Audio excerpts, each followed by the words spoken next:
empuk. Bumbunya juga enak banget. Sekarang kita coba pakai sambalnya. Nah, kuncinya bebek Madura ada di sambalnya. Sambalnya ada 2 macam, sambal hijau dan sambal merah. Kita cobain pakai sambal.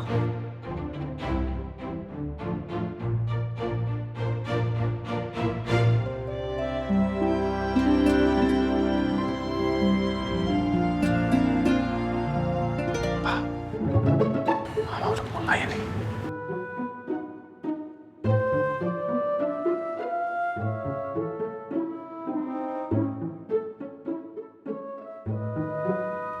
Kenapa, Ma? Ada yang kurang? Kurang enak, Pak.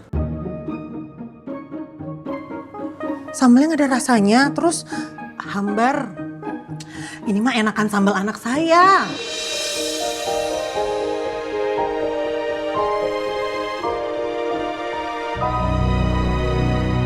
Jadi guys, nih saya ceritain.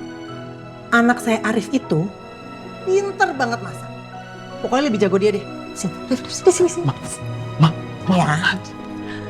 Anak saya ini punya warung mie ayam. Nah sambelnya nampol banget, pedes kayak mulut mamanya.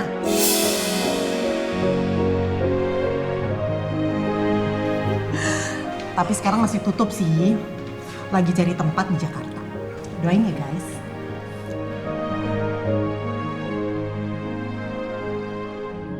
Ya udah kalau gitu next episode Mama review mie ayamnya Arif. Setuju? Setuju Pak. Dulu kan saya pernah kerja di tempatnya Mas Arif. Terus mie ayamnya enak. Jadi nanti aku bakal bantuin kok. Oke. Deal ya? Oke, kalau gitu nextnya Mama Indar nge-review warung mie ayamnya Arif. Oke, see you guys. Yeay!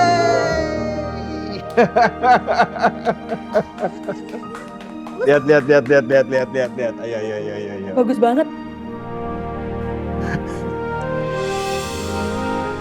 Mama Indarnya cantik. Tuh lihat, cantik banget, Bu.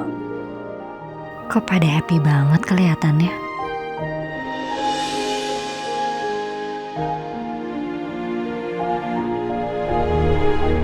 Baru sekali ini aku lihat Tanti tersenyum.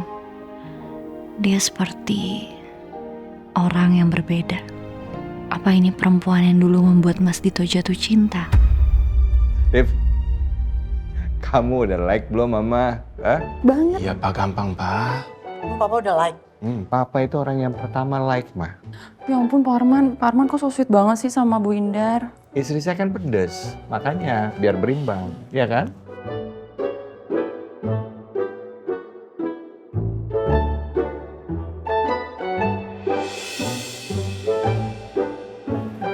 Hah?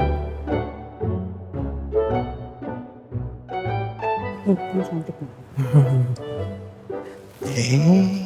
Ditungguin ayo. Ngobrol.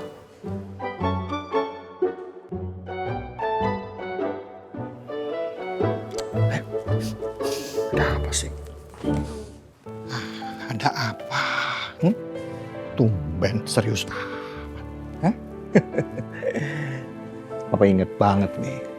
Kalau kamu kayak begini pasti ada sesuatu yang serius. Dan terakhir kita seperti ini waktu kamu bahas tema skripsi. Iya Pak, ada yang mau Ariana bahas.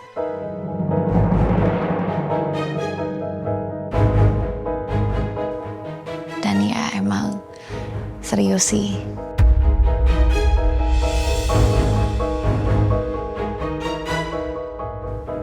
Ada apa? Gini Pak, misalnya Papa lagi megang satu kasus. Ada satu orang, dia sebenarnya baik, tapi dia pernah melakukan tindak pidana di masa lalu karena keadaan yang dia sendiri nggak bisa kontrol. Dan orang itu juga korban di masa lalunya.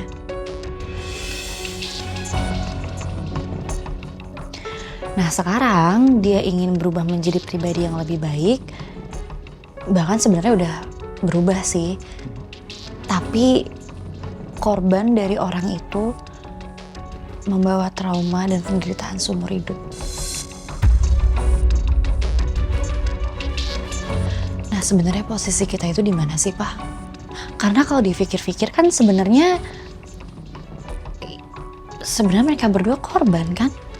Kalau kita melihat sebuah kasus, ya, kita harus pakai logika hukum. Yang pertama jadi dasar kita. Kita cari buktinya, saksinya, motifnya, atau mens reanya. Terus setelah itu kita lihat secara undang-undang itu semua sesuai nggak? Jadi dasar kita nggak untuk memberikan pijakan hukum. Baru setelah itu kita pakai intuisi dan perasaan. Ini semua bisa berlaku. Baik itu untuk pelaku maupun untuk korban.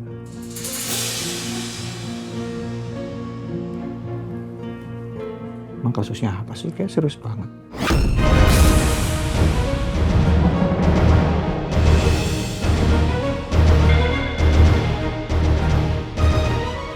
Ini untuk apa sih?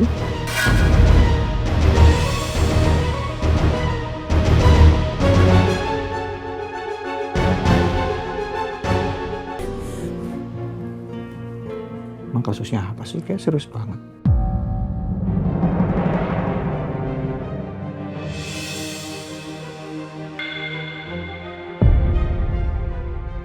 Ini untuk apa sih? Podcast.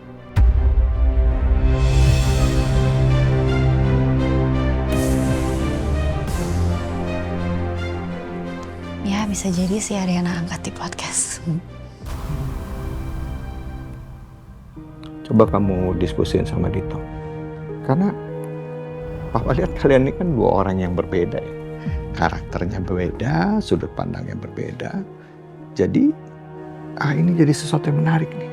Dan ini juga menarik untuk tayangan penonton podcast kamu. Ya, bisa rame.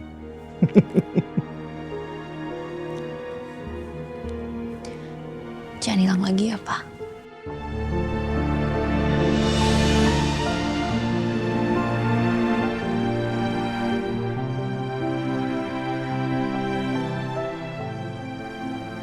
Jangan lupain Ariana lagi.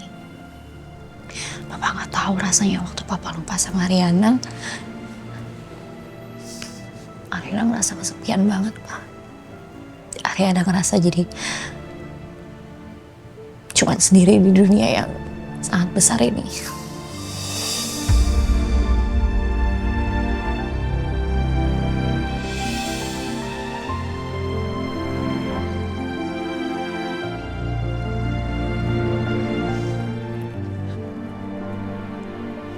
Kamu itu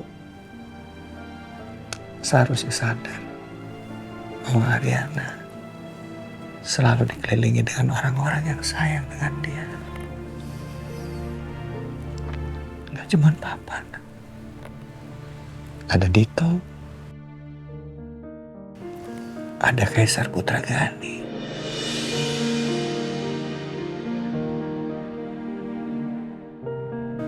Dalam setiap permasalahan, kita cukup merubah sudut pandang.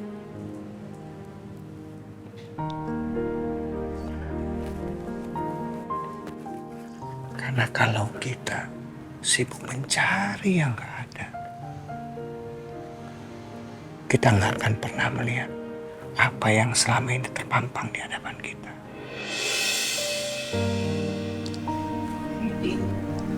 Ya. Iya, Nak. Iya, Pak.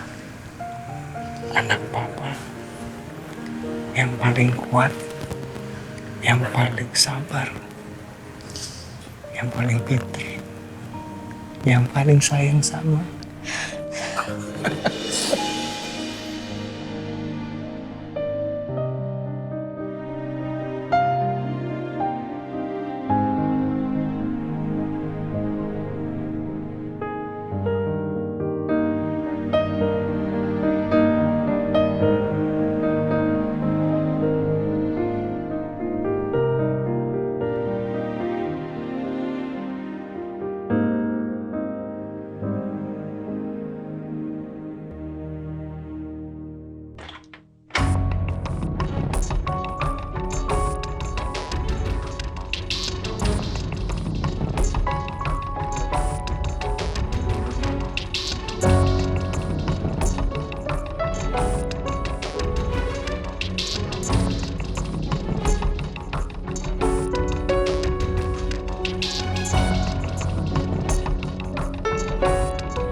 Tadi aku iseng nyoba bikin mie.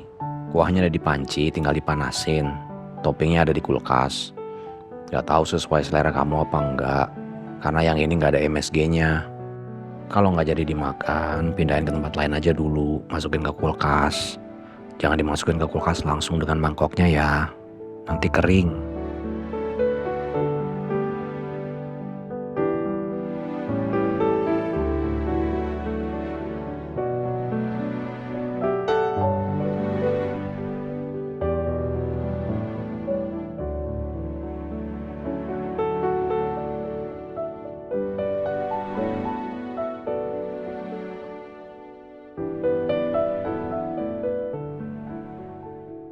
Dalam setiap permasalahan, kita cukup merubah sudut pandang.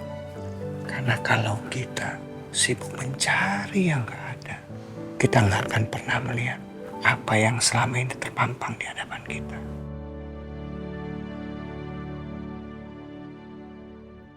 Sabar, ketoprak humor harga merayat sudah siap.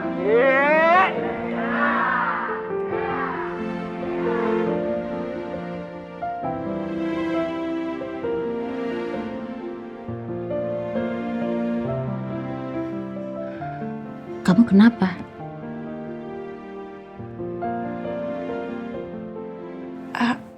Enggak tante, cuman Lihat apaan sih itu?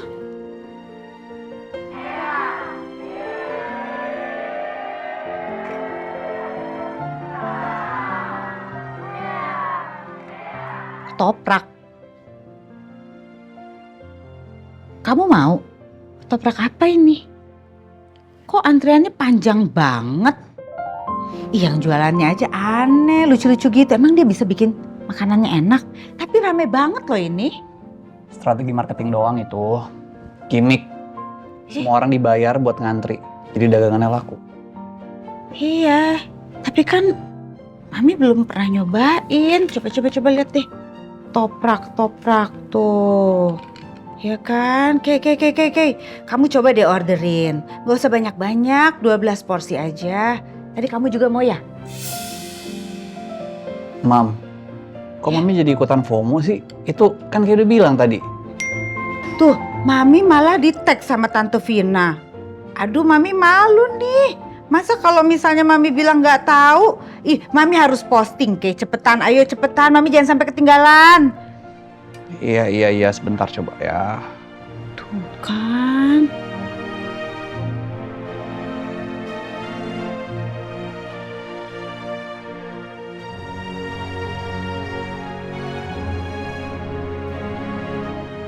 Mam, lama banget nih gak ada yang mau ngambil. Warungnya di Sentra Kuliner Gani. Mereka ternyata tenant kita. Ya udah buruan kamu ke sana, langsung kamu liatin muka kamu pasti dikasih gratis. Nggak bisa kayak gitu dong, Mam. Itu namanya nggak fair. Kasihan sama yang udah ngantri panjang-panjang, udah ngantri lama. Tadi bilang yang antri buzzer.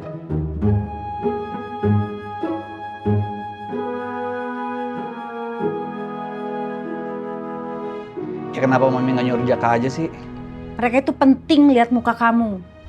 Lagian ya kamu itu disuruh cuman beli ketoprak aja repot perhitungan. Kamu tuh ya bandingin, Mami melahirkan kamu di Berlin 8 jam kontraksi, lahirnya 5,4 Iya, udah. Ini kalau udah bawa-bawa berat badan gini udah kayak udah nggak bisa ngomong apa-apa. Ya udah kayak jalan sekarang ya. Sarapan dulu. Kayak bawa aja. Duluan, Mam. Ya, itu anak berbakti.